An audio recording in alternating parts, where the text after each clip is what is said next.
कार्यक्रम में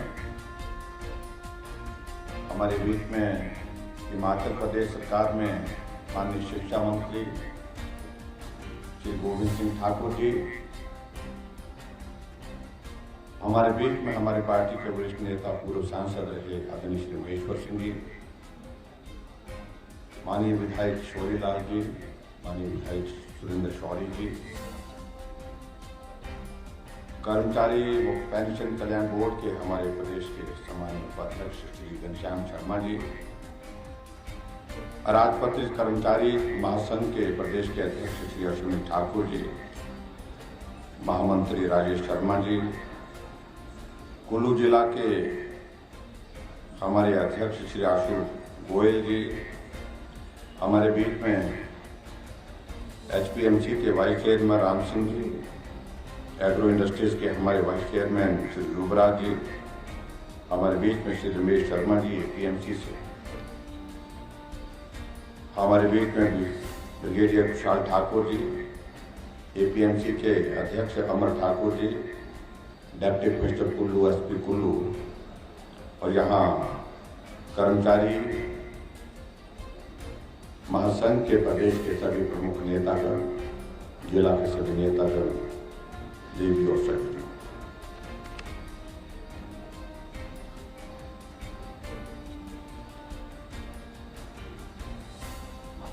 मुझे इस बात की प्रसन्नता है कि आज आप सबसे सामूहिक रूप से मिलने का अवसर मिला।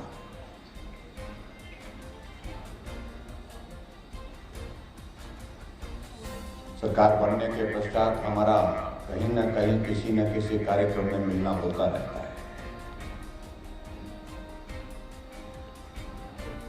लेकिन मिलकर के मुलाकात तो होती है लेकिन बात नहीं हो पाती।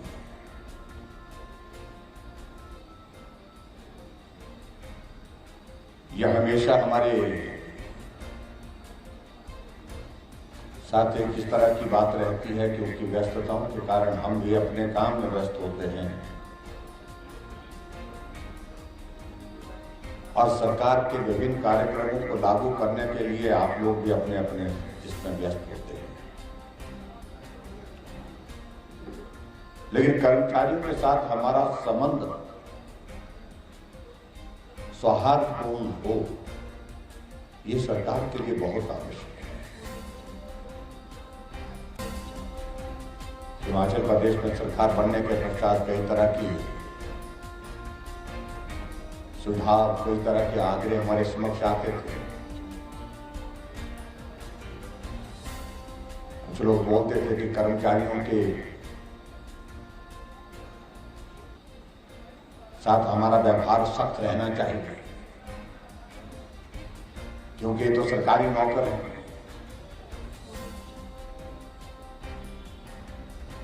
लेकिन हमारी मान्यता अलग तरह की है।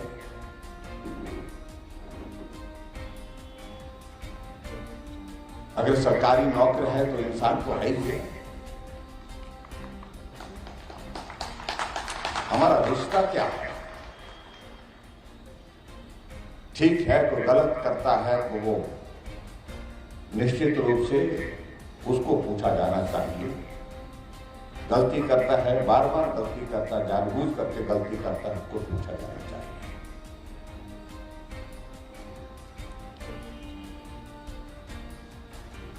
लेकिन कर्मचारियों के साथ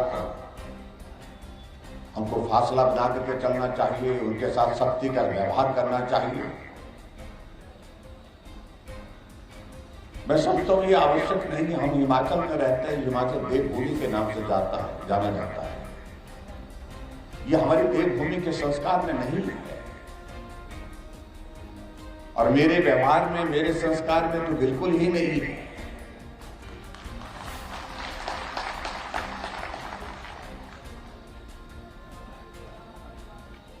हम कितनी भी योजनाएं बना लें,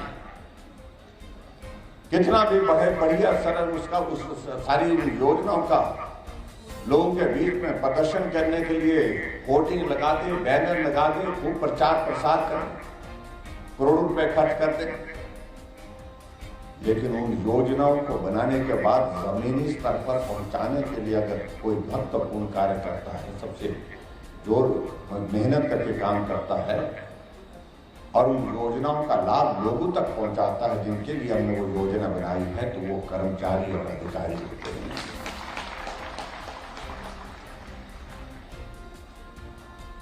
और इसलिए उनके सहयोग के बिना संभव नहीं है।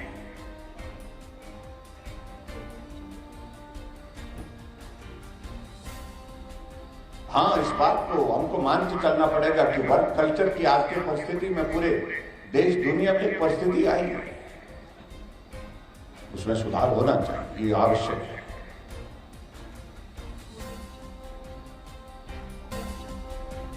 लेकिन सुधार डांट करके होगा, गाली दे करके होगा, ये जरूरी नहीं है।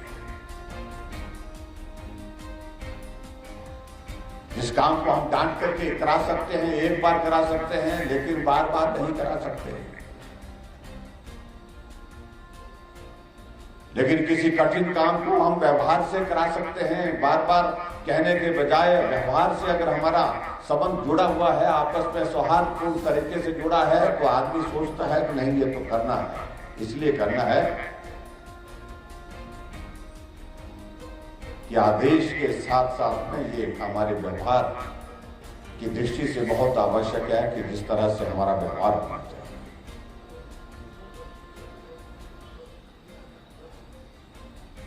हमने एक बार नहीं, मैं अनेक चीजों को देखता हूं। मैं हिमाचल प्रदेश के विधानसभा में पिछले 25 सालों से,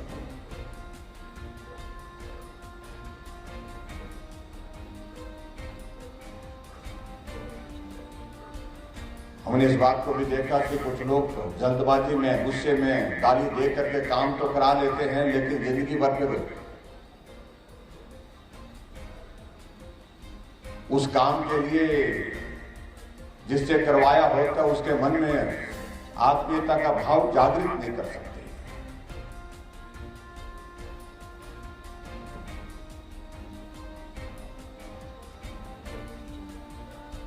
इसलिए अब इस बात को मानते हैं कि हमारा संबंध होना क्या चाहिए, ये हमको जानना चाहिए। हम मिल करके काम कर सके, हम बैठ करके काम कर सके, हम चर्चा करके काम कर सके और हम एक दूसरे के साथी बन करके काम करें। मुझे लगता है कि सबसे महत्वपूर्ण चीज ये है, एक दूसरे के सहयोगी बन करके काम करें।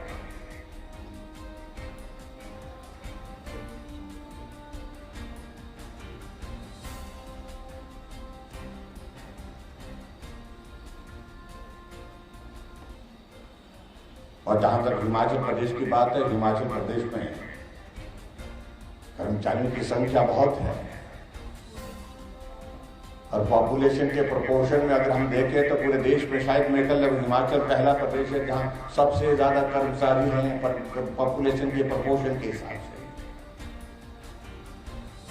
इसलिए कई बार मैं देखता हूं कि कर्मचारी सरकार को डराते भी रहते हैं, जो अच्छा नहीं है।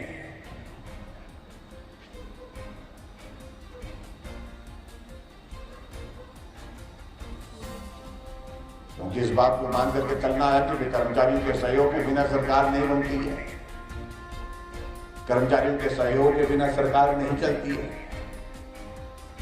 अगर इस तरह का भाव रहेगा तो हमारा संबंध अच्छा नहीं हो सकता है।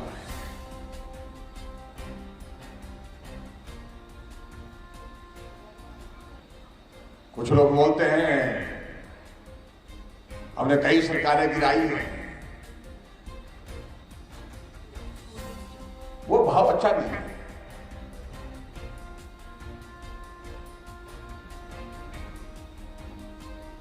और मैं इसलिए कहता हूं कि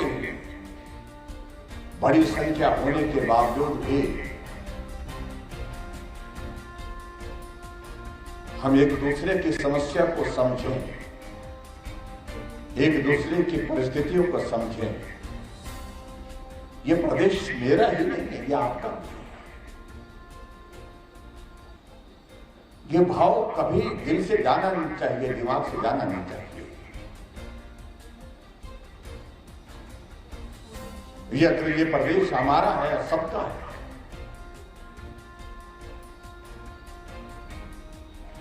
ऐसे में मेरे लिए जो सरकार कर रही है क्या वो पर्याप्त है?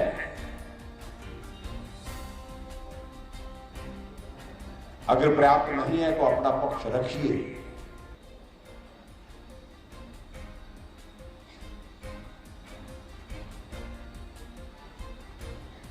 और अपना पक्ष रख करके उसके लिए आप आग्रह करिए, कोई आपत्ति नहीं। वो करने का अधिकार है, लोकतांत्रिक व्यवस्था के अनुरूप अपनी बात कह सकते हैं। लेकिन जब आपको सब इस बात को लेकर के मालूम पड़ रहा कि हालात ऐसे हैं, यह आग्रह हमारा जिस प्रकार का है ये व्यवहारिक नहीं है, मेरे लिए तो उपयोगी है, मेरे लिए तो लाभदायक है, इसमें बुराई नहीं। लेकिन प्रदेश के लिए क्या परिस्थिति है, इस परिस्थिति में जो मेरे लिए किया जा रहा है, जो मेरे लिए मैं मांग रहा हूं, अपने लिए जो मांग रहा हूं, वो व्यवहारिक है कि नहीं?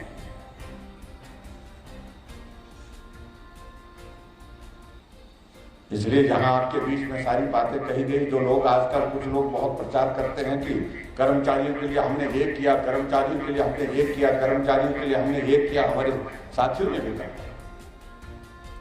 जो प्रदेश के हालात, जो प्रदेश की परिस्थिति है, उसमें से सबसे बेहतर जो किया जा सकता था वो हमने करने की कोशिश की है, मैं ये कह रहा हूं।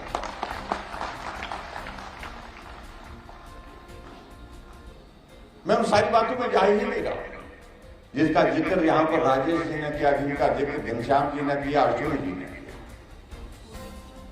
तो वही बातें हैं जो हमने आपके लिए की, क्योंकि कर्मचारियों से हम काम लेते हैं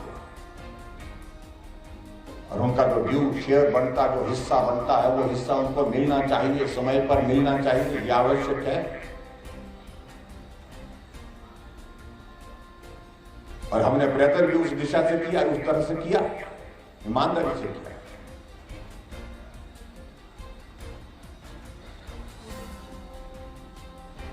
और हमेशा आदमी का स्वभाव है कि मुझे और अच्छा मिलना चाहिए, मुझे और आगे बढ़ना है, मुझे और बेहतर होना है। इसमें किसी के लिए बुरा सोचना गलत नहीं है, ये मानवीय स्वभाव है। आगे बढ़ने की प्रवृत्ति होनी चाहिए, प्रकृति होनी चाहिए, इसमें कोई दो राय नहीं।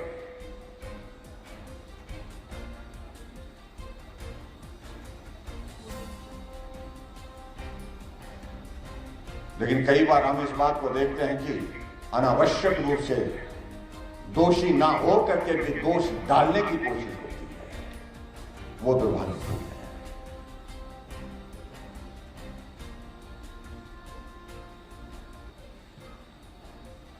आजकल बहुत बड़ा विषय और ओपीएस की बहाली का है, और ये हिमाचल प्रदेश में नहीं, पूरे देश भर में सभी राज्यों में एक बहुत बड़ा विषय बना है आज की तारीख में।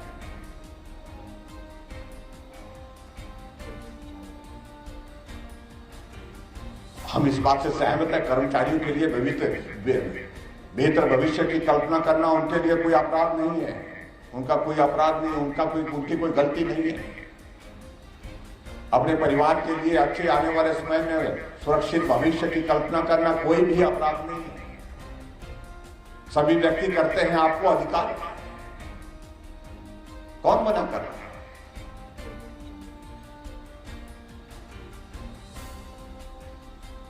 लेकिन इस तरह से, जिस तरह से हमको दोषी बना करके, करार मुजरिम बना करके खड़ा करने की कोशिश कुछ मित्रों के माध्यम से हो रही है, ये जैसे कि हम ही नहीं लागू की थी। जब 2003 में एमओयू साइन हुआ था तो हम सत्ता में थे नहीं। हाँ, केंद्र की सरकार ने यह प्रस्ताव सभी प्रदेशों को भेजा था और उसके बदले में स्टेट के लिए कहा गया था कि अगर आप ये लागू करेंगे तो आपको जो है कुछ इंसेंटिव मिले। हम तो सरकार में थे नहीं, प्रदेश सरकार को केंद्र सरकार के साथ एमओयू में एंटर होना था। तो उस वक्त के हिमाचल प्रदेश के सबसे वरिष्ठ नेता, उस दल के जो हमारा विरोधी दल है, उन्होंने इस बात को समझा तो और उसके बाद उन्होंने एमओयू साइन किया। उन्हें वो इंसेंटिव जो केंद्र से मिलने थे प्रदेश के लिए वो भी लिए, इसकी एवज में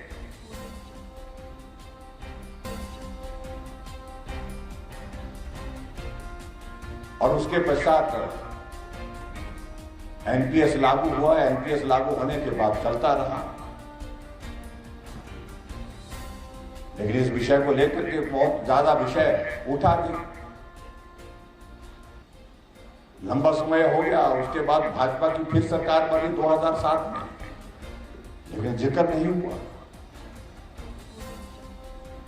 और उसके बाद फिर 2012 में दिसंबर में फिर कांग्रेस की सरकार बनी, वही जिन्होंने ओपीएस को खत्म करके एनपीएस लागू किया था, वही फिर से प्रदेश के मुख्यमंत्री बने।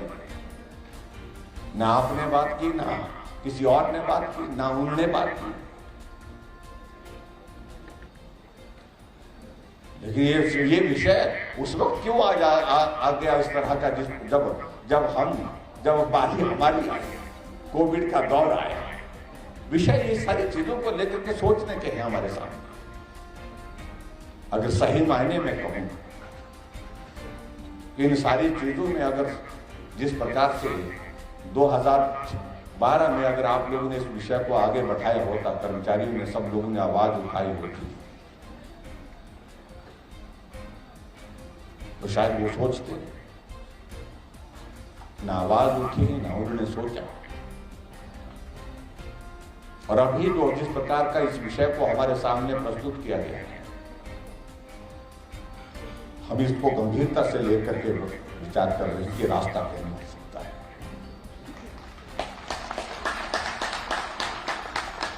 आपका भला हो, ये हमारी हार्दिक इच्छा है। आपके लिए हम बेहतर करें, ये हमारी हार्दिक इच्छा है।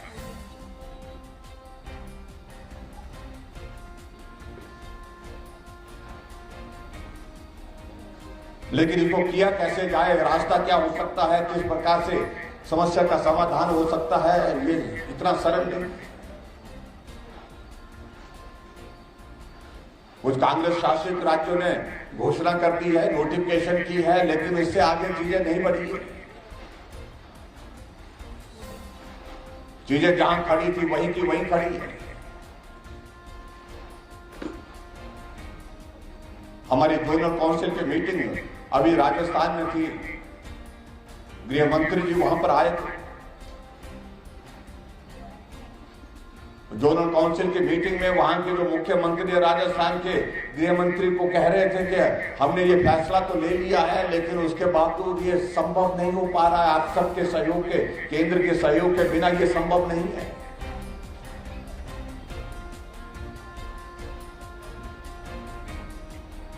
हम राजनीतिक मकसद से यहां पर कह दें कि हाँ हम ये करेंगे, मैं समझता हूं कि उसका कोई औचित्य नहीं है। हम व्यावहारिक रूप से उसको कैसे लागू कर सकते हैं, ये महत्व का विषय है। उसका रास्ता क्या निकल सकता है। भावनाओं को भड़काने के लिए कुछ नहीं लगता है। जो आज कह रहे हैं कि हम सत्ता में आने के बाद पहली कैबिनेट की बैठक में करेंगे, सरकार को आपकी 2012 में भी आई, उसमें करते कहना आसान है।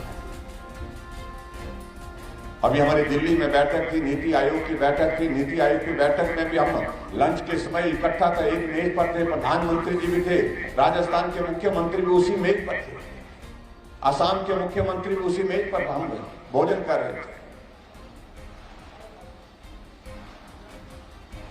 मैंने प्रधानमंत्री जी के समक्ष इस सारे विषय को लेकर के चर्चा की। मैंने कहा इस प्रकार की एक परिस्थिति है सबके सामने, उन्होंने तो लागू करने की बात कह दी है, लेकिन वहां पर भी वहां के जो मुख्यमंत्री हैं राजस्थान के, वो कहते हैं कि कह तो दी है हम, लेकिन करने में बहुत कठिनाई।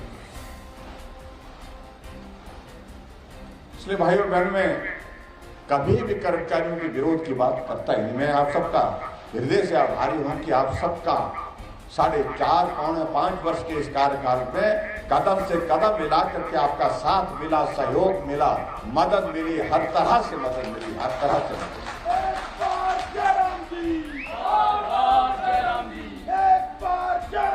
जहां आपके साथ की आवश्यकता पड़ी आपने साथ दिया, जहां आपके सहयोग की आवश्यकता पड़ी आपका सहयोग दिया। हम मिल करके चले। और मिलकर चलने के बाद हम आज इस मुकाम पर पहुंचे।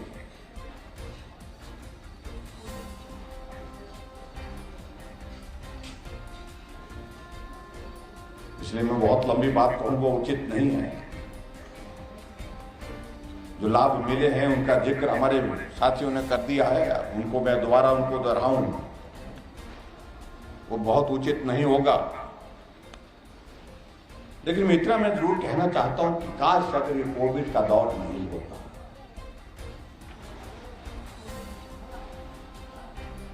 तो परिस्थितियां अलग तरह की होती, ये पक्की बात है। बहुत सारे मसले जिनको हम चाहते हैं कि इसका समाधान होना चाहिए कर्मचारियों के, उन समस्याओं का समाधान हम कर सकते हैं, लेकिन कोविड के कारण पूरे देश की, दुनिया की इकोनॉमी प्रभावित हुई और हमारे प्रदेश की तो बहुत बुरी तरह से प्रभावित हुई है, इसकी आप कल्पना नहीं कर सकते। लेकिन मैं आप सबका उस बात के लिए भी धन्यवाद करना चाहूंगा कि कोविड के इस बड़े संकट में, दुनिया के सबसे बड़े संकट में भी आप लोग चट्टान की तरह खड़े हुए। कभी कर्मचारियों ने कोई बात नहीं कही, कभी कर्मचारियों ने कोई आंदोलन नहीं किया। हमने भी प्रयत्न किया जो आपकी सैलरी, आपका जो हमारे कर्मचारी जो रिटायर्ड है, पेंशन उनकी समय पर मिले। और हिमाचल प्रदेश पहला राज्य है ऐसा प्रदेश पूरे देश भर में कई जगह बहुत डिले हुई सैलरी काट के दी, पेंशन को डिले किया गया, कर्मचारियों के अलग अलग जो हमारे जो लाभ होते हैं उनको रोक दिया गया। लेकिन हमने कोशिश की कि जो कर्मचारियों की जो जेन्युइन जो डिमांड्स हैं उनका भी समाधान हो, वो भी समय पर हो, और उसके साथ साथ कर्मचारियों के जो मेन जो हर खासतौर से सैलरी, पेंशन जो है वो सारे समय पर हो। हमने डिले करने के लिए कतई भी जो है इजाजत नहीं दी। हमने कहा कि समय पर होना चाहिए। परिवार सबका है, आखिरकार आप भी परिवार का संचालन अपनी उस तनख्वाह से करते हैं। तो इसलिए मैं आप सबके बीच में ये कहना चाहता हूं कि आप सबका बहुत बड़ा उसमें सहयोग रहा है।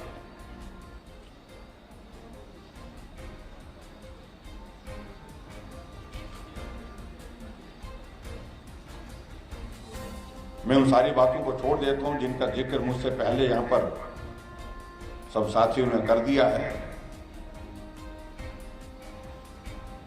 एक एक चीज में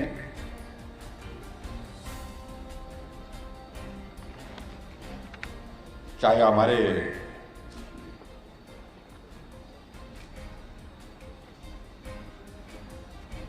कर्मचारियों की जो बहुत बड़ी मांग थी, जो रेगुलराइजेशन के लिए जो 3 साल की अवधि को कम किया जाए, 2 साल किया जाए, इस बात को लेकर के बार बार आग्रह आता था, उसको हमने पूरा कर दिया।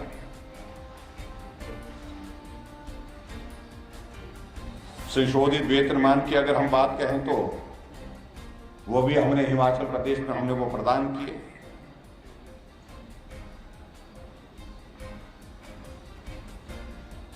कर्मचारियों के लिए जो वेतन में औसतन 12 से 15% वृद्धि हुई और संशोधित वेतनमान 1 जनवरी 2016 से प्रदान किए जा रहे हैं। ये भी मैं आपके बीच में कहना चाह रहा हूं कि ये भी उस दिशा में एक हमने कदम आगे बढ़कर के उठाया है।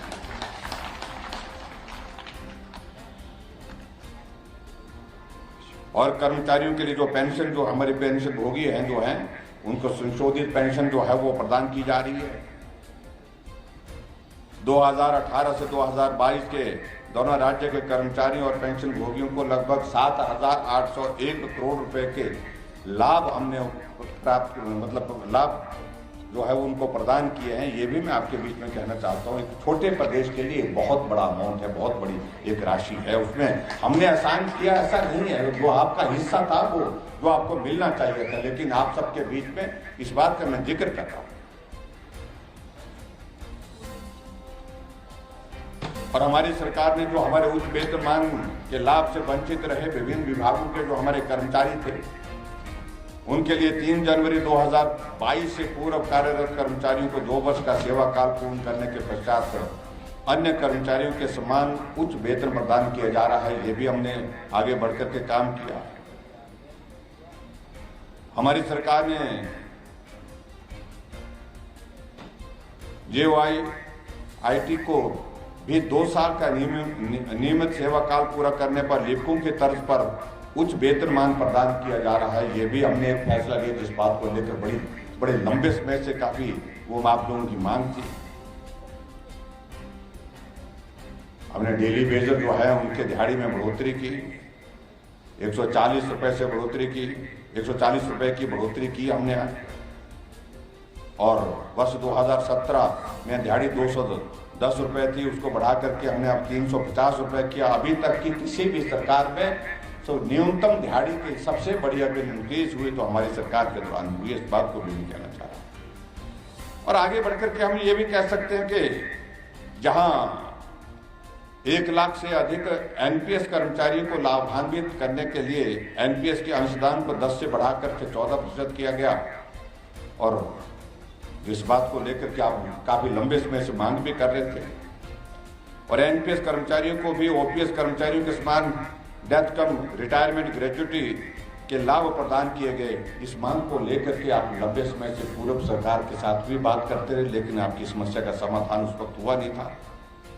और हमारी सरकार ने ग्रेजुटी की ऊपरी सीमा को 10 लाख से बढ़ा करके उसको 20 लाख तक पहुंचाया। और ये भी हमारी सरकार, जिसके लिए आप पूर्व सरकार में जो बोलते हैं कि हम करेंगे, वो तो ये नहीं कर पाए जो ओपीएस लागू करने की बात कह रहे हैं। इस प्रकार से बहुत सारी चीजों का हम जिक्र कर सकते हैं, मैं उन सारी बातों को छोड़ देता हूं। लेकिन यहां आपके बीच में आज का ये कार्यक्रम विशेष उस दृष्टि से है। विशेष का मतलब यह है कि इस कार्यक्रम में आप लोगों ने कहा कि एक शाम, क्या कहा, कर्मचारी के नाम, हाँ, मुख्यमंत्री के नाम। आज मैं हमारी शाम कर्मचारियों के नाम, कर्मचारियों के शाम मुख्यमंत्री के नाम। तो ये आपने अच्छा एक नारा दिया है, तो अच्छी बात है। हम तो कई शाम करने के लिए तैयार हैं, लेकिन आप हमको बुलाए तो सही। एक अच्छी शुरुआत हुई है, उसके लिए मैं अश्विनी जी को और घनश्याम जी को और उनकी सारी टीम को बहुत बहुत बधाई देता हूँ। उस क्रम को आगे बढ़ाना चाहिए। और मेरा ये भी मानना है, ये जरूरी नहीं है कि जब हमारा ये दौर आता है चुनाव का, ऐसा दौर आता है, हमारी कठिनाई का दौर आता है, उस वक्त हम मिले, ये अच्छा नहीं है। इसके बारे में कई तरह के लोग संदेह व्यक्त करते हैं, पता नहीं क्या बात हो रही है, क्या योजना है। ये हमारा समय समय पर होता रहना चाहिए। लेकिन एक बात सच है कि कोविड का ये दौर रहने की वजह से हमारा ऐसा दौर था, जो चीजें हमने सोची थी करने के लिए वो चीजें नहीं हो पाई, उसमें कमी रही। और इसलिए हम ये भी कहना चाहते हैं कि कम से कम एक टर्म तो बिना कोविड का अधिकार हमारा बनता है, उसको पूरा करने के लिए आवश्यकता करनी चाहिए। मुझसे पहले 5 मुख्यमंत्री और रहे, एक सामान्य परिस्थिति में रहे। जब इस गरीब की बारी आई तो कोविड आ गया। तो इसलिए मेरी मांग जायज है, जब 5 मुख्यमंत्री को मौका मिला बिना कोविड के काम करने का, तो मुझे भी एक बार मौका मिलना चाहिए। ये मेरी मांग है।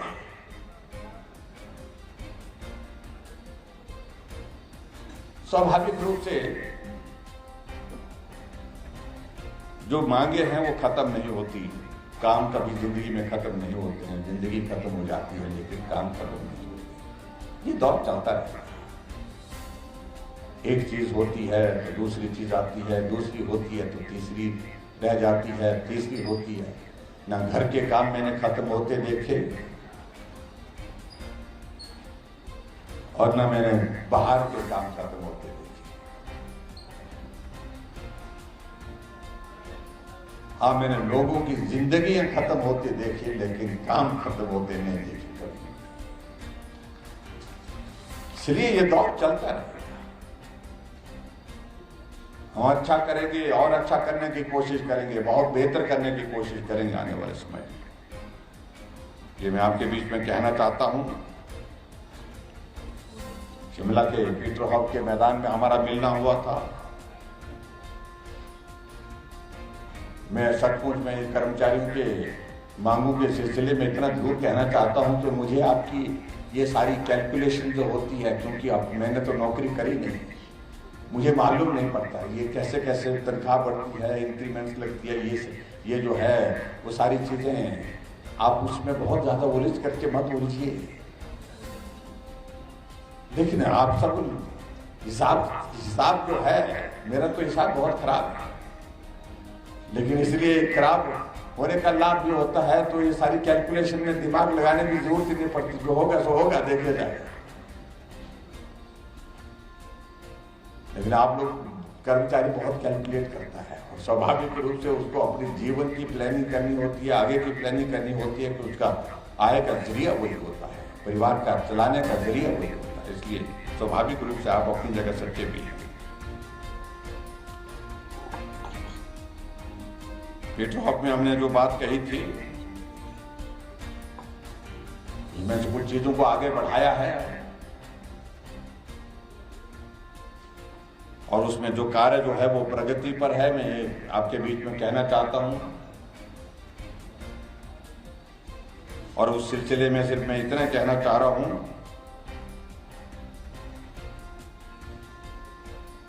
जो GOIT का जो मसला है, जिस बात को लेकर के आप लोग कह रहे हैं,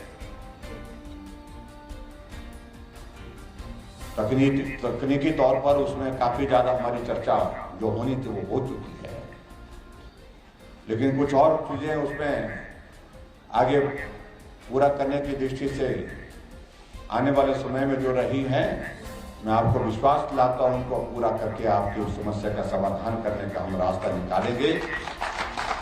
ये मैं आपके बीच में कहना चाहता हूं, क्योंकि हमारी मंशा है कि आपकी मदद हो, और मंशा भी हमारी ऐसी है कि आपकी मदद ज्यादा हो,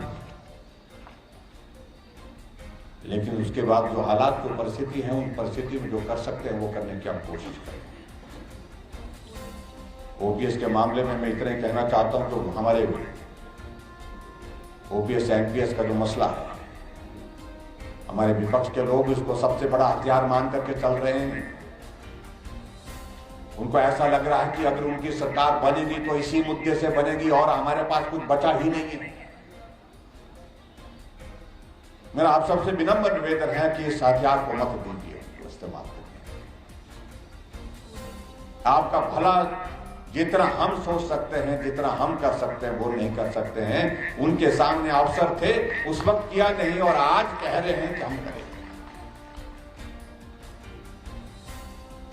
और ये भी हमको मान के चलना पड़ेगा, उसके लिए केंद्र और प्रदेश की सरकार साथ मिलकर के चलने वाली सरकार चाहिए।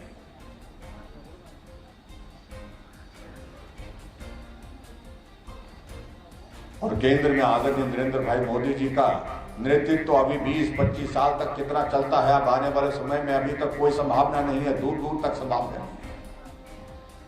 उनको रुकने की कोई संभावना नहीं है, ना रोकने की संभावना। और जिस गर्त तक कांग्रेस पार्टी चले गई है, वो आने वाले समय में 25-30 साल तो कल्पना नहीं कर सकती कि देश में कभी उसके लिए कोई लोग माफ करेंगे। मैं ये बातें कहना नहीं चाह रहा था, आज ये बात इस मंच पर ये कहना भी उचित नहीं, लेकिन जब रोजाना वो कहते हैं किसका कुछ बचा नहीं, कहीं नहीं बचा,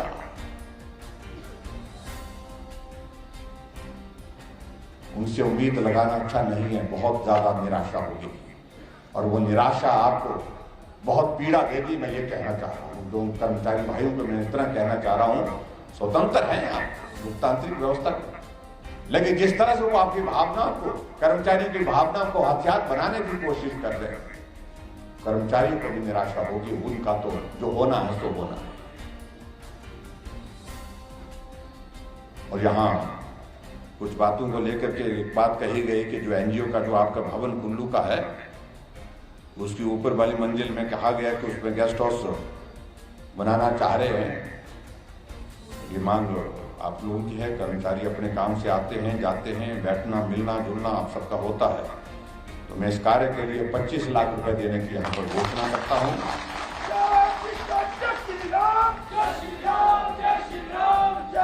और उसके साथ साथ में एक और बात जो कही गई, जो कुल्लू में जो हाउसिंग कॉलोनी के निर्माण के लिए जो कर्मचारी के लिए जो बननी चाहिए, उसका शायद एस्टिमेशन लगभग 1.5 करोड़ के लगभग बना हुआ है और उसकी ANDS हासिल करने के लिए मुझे बताया गया है कि उसकी औपचारिकताएं चल रही हैं और उसके लिए कुछ पैसे की आवश्यकता है। तो मैं आपके बीच में ये जरूर कहना चाहूँगा कि उसके लिए 1.5 करोड़ रुपए देने की भी मैं यहाँ पर घोषणा करता हूँ। उस पैसे को भी दे दिया जाएगा ताकि आप सबको एक सुविधा मिले। बाकी जिन मुद्दों को लेकर के मैंने बात कही, हम मिल करके चलेंगे, चर्चा करेंगे, रास्ता निकालेंगे और रास्ता निकालेंगे, समाधान उसमें जरूर निकलता है जब चर्चा करके आगे बढ़ेंगे। और दूसरी बात मैं ये कहना चाह रहा हूँ कि आपके सहयोग के बिना न प्रदेश का हित है, कर्मचारियों का एक बहुत बड़ा योगदान है प्रदेश के निर्माण में। आज अगर हिमाचल प्रदेश में हम 75 वर्षों का उस कालखंड को मना रहे हैं जहां हिमाचल प्रदेश के निर्माण के 75 वर्ष हुए। यहाँ बहुत सारे लोग बोलते हैं कि इस नेता का योगदान है, उस नेता का योगदान है। नेताओं का योगदान एक जगह होगा, लेकिन सबसे ज्यादा योगदान अगर हिमाचल प्रदेश को यहाँ पर पहुंचाने के लिए है तो वह हिमाचल के हमारे सभी भाई बहनों का है, जिसमें कर्मचारियों का भी बहुत बड़ा रोल है, कर्मचारियों की बहुत बड़ी भूमिका है। इसलिए भाई और बहनों में आप सबसे यही निवेदन करना चाहूँगा, आओ मिलकर के साथ चलें, मिलकर के काम करें, हम एक दूसरे के साथी बने, लंबे समय के साथी बने, दुख दर्द के साथी बने। और ऐसे में आपके जो जितने जो हित की जो बातें जो यहाँ पर रखी गई है हमारे साथियों के द्वारा, उसका समाधान का रास्ता तलाशने की हम पूरी कोशिश कर रहे हैं। और मुझे उम्मीद है जब रास्ता तलाशने की कोशिश होती है तो रास्ता निकल करके आता है। इस दृष्टि से हम आगे बढ़ें। आप सबके लिए मेरा इतना ही निवेदन है, जो आने वाले समय में जो दौर आएगा परीक्षा का, उस परीक्षा के दौर में आप सबकी शुभकामनाएं, आप सबका आशीर्वाद हम सबको चाहिए। और हिमाचल प्रदेश में इस बात को हम मान करके चलें कि रिवाज बदल करके छोड़ेंगे। कई लोग बोलते हैं कि जिस काम को बड़े बड़े लोग नहीं कर पाए, बड़े बड़े लोग का मतलब मुझे समझ में आज तक नहीं आया। और मैंने कहा सारे काम बड़े लोगों से नहीं होते हैं, कुछ काम छोटे लोगों से भी होते हैं। हम अपने आप को बड़ा नहीं मानते और कुछ लोग अपने आप को इतना बड़ा मान करके चल रहे हैं कि वो ऐसा मान करके चल रहे हैं कि बड़े काम वही करेंगे। मैं आपके बीच में इतना ही कहना चाहता हूं, हम छोटे होकर के काम करेंगे और बेहतर काम करेंगे और इस बात का संदेश जरूर देंगे कि जो काम बड़े नहीं कर पाए वो छोटे लोग भी करते हैं। हर व्यक्ति अपनी क्षमता के अनुरूप काम करता है। इस भाव के साथ आप सबके सहयोग की उम्मीद करता हूं। पूरा भरोसा है, पूरा विश्वास है कि आने वाले समय में फिर इस तरह के दौर हमारे मिलने के होते रहेंगे और आने वाले समय में इस बात को हम सुनिश्चित करेंगे ये दौर सिर्फ एक दौर नहीं होना चाहिए, बार बार होना चाहिए। इतनी बात कहते हुए आज के इस कार्यक्रम में आप सब लोग आए, आप सबका बहुत बहुत अभिनंदन, आप सबका बहुत बहुत धन्यवाद। आगे आने वाले समय में जहाँ जिस रूप में हम हमारा मिलना जुलना होता रहेगा, हम एक दूसरे के लिए सदैव शुभचिंतक बन करके, सहयोगी साथी बन करके मिलते रहें। इसी कामना के साथ आप सबका बहुत बहुत धन्यवाद। नमस्कार, जय हिंद, जय भारत।